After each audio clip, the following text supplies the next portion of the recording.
Shalom, que la paix du Seigneur reste sur mes frères et mes sœurs, mes amis. Ce jour, j'ai un entretien très bref qui, qui va s'articuler autour de la personne de Moïse, ce prophète que Dieu a utilisé dans l'Ancien Testament. Passé, le Seigneur l'a appelé à délivrer les enfants d'Israël de la servitude.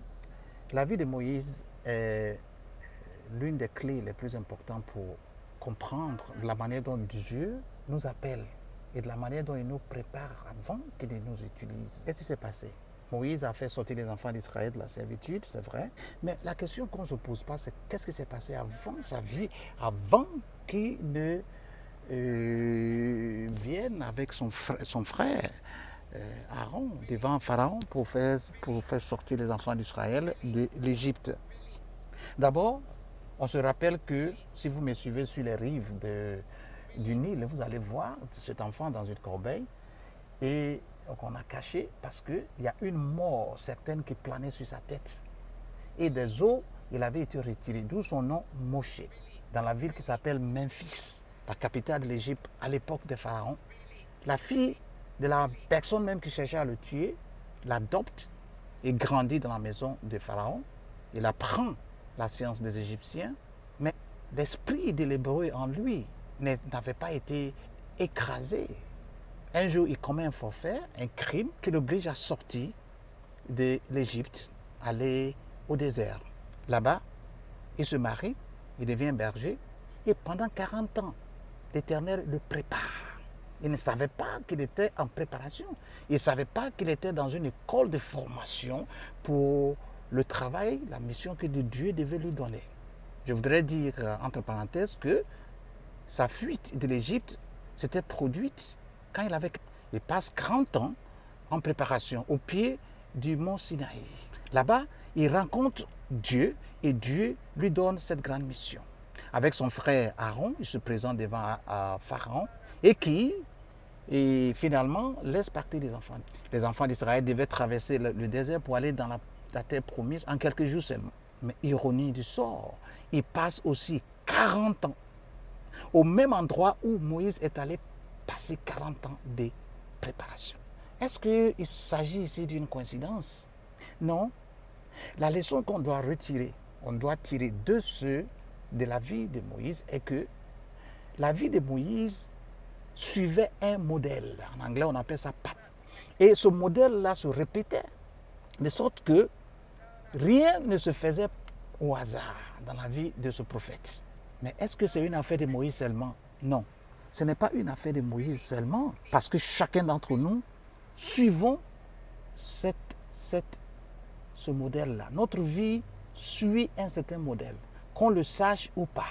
La raison pour laquelle tu as passé 7 ans dans cette ville, tu ne savais même pas ce que tu faisais dans la ville là. Pourquoi je suis allé passer 20 ans en France? On dirait que je suis allé perdre mon temps là. Ou alors, combien de temps est-ce que j'ai passé dans cette église? J'ai rien appris. Si, tu as à apprendre des choses. Parce qu'il n'y a pas d'erreur dans la vie d'un enfant de Dieu. Dieu ne fait pas d'erreur dans ta vie. Ce modèle-là se répète chaque fois dans notre vie. Si nous prenons le deuxième exemple de Joseph, vous allez voir que le même modèle se répète dans la vie de tous ceux que Dieu a appelés. Donc, j'attire ton attention sur ce fait-là. Si tu traverses des moments de difficulté, tu dois te dire que c'est des moments de préparation. Dieu va te faire sortir de là, d'abord, ça c'est certain, mais lorsque tu seras sorti, tu apprendras la leçon et tu utiliseras cette leçon-là pour aider d'autres personnes à sortir de là. Si le Seigneur t'a sauvé, c'est pour que toi, tu puisses aussi servir d'instrument ou d'outil dans la main de Dieu pour sauver d'autres personnes. Si Dieu t'a aimé, tu dois aimer aussi à ton tour les autres personnes qui sont autour de toi. Il n'y a pas d'accident dans ta vie. Non, il n'y en a pas. Tout est calculé. Tout se fonctionne sur le calcul de Dieu. Ce que tu dois savoir, c'est que tu dois te laisser faire. Laisser l'Esprit de Dieu te conduire. Il faut que tu sois branché sur le réseau céleste. C'est vrai, aujourd'hui, on a des réseaux sociaux et on est branché un peu partout. Mais le plus important, c'est d'avoir une connexion avec le ciel et permettre que Dieu télécharge dans votre esprit tout ce qui concerne votre vie, le plan de votre vie, comment vous devez servir est la chose la plus importante. La plupart des problèmes que nous avons sur la terre émanent du fait que nous ne savons pas, nous ne connaissons pas ce plan-là. Mais le chrétien doit se laisser conduire. À l'instar de la vie de Moïse, nous devons permettre à Dieu de nous conduire, de nous utiliser selon les modèles qu'il a préparés pour nous. Nous ne faisons que suivre ce modèle. Et notre vie sera une vie de joie, de victoire, une vie heureuse, stable, une vie d'assurance, ainsi de suite, ainsi de suite. Oui, toi aussi tu es Moïse. Oui, toi aussi le Seigneur est en train de te préparer pour sauver quelqu'un, pour sortir quelqu'un d'un état aussi dangereux que celui de l'esclave. Que l'Éternel te bénisse. Seigneur, merci pour mes frères, dont tu ouvriras les yeux pour qu'ils voient exactement là où tu veux qu'ils soient et ce que tu les appelles à faire. Que toute personne qui est en train de m'écouter, Éternel, comment tu l'as retiré des eaux pour qu'ils puissent retirer les autres aussi du feu. Permets, Seigneur, que nous puissions comprendre des choses célestes dans notre vie pour que nous puissions aider les autres qui sont autour de nous. Que ton nom soit glorifié. Amen.